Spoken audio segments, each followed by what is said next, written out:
নুপুরের দাম ১০০০ টাকা, কিন্তু তার স্থান পায়ে।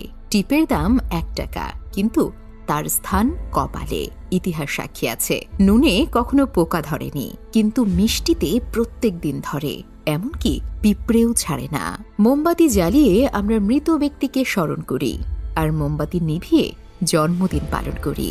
মানুষ সোজা পথে চলতে চায় না, আর বাঁকা পথে সবার আগ্রহ বেশি। সেজন্যই যে মদ বিক্রি করে তাকে কারো কাছে যেতে হয় না, আর যে দুধ বিক্রি করে তাকে বাজারে যেতে হয়। আমরা দুধ বিক্রেতাকে সবসময় বলি, দুধে জল মিশাওনি তো, অথচ মদে মানুষ জল মিশিয়ে খায়। আজ পর্যন্ত মানুষকে এতটুকুই চিনলাম, জানোয়ার বললে রেগে যায়, কিন্তু বাঘের বাচ্চা বললে খুশি হয়। অথচ দুটোই পশু। ৩ ধরনের মানুষ বেশি অহংকারী হয়। ১.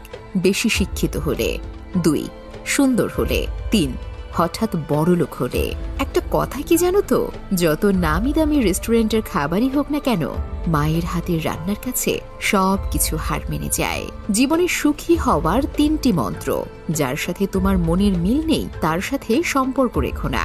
২. যেখানে তোমার কদর নেই সেখানে যেও না। ৩. যে বোঝে না তাকে বোঝাতে যেও না। কেউ যদি তোমাকে সন্দেহ করে মনে দুঃখ পেও না। মনে রাখবে, সবাই সোনা বা হীরেকে সন্দেহ করে, সেটা আসল না নকল। কিন্তু লোহাকে কেউ কখনো সন্দেহ করে না। ব্লেড খুব ধারালো, কিন্তু একটা গাছ কাটা যায় না। কুড়াল খুবই শক্তিশালী, কিন্তু সেটা দিয়ে চুল কাটা যায় না। তেমনি প্রত্যেক বস্তুই তার নিজের কর্ম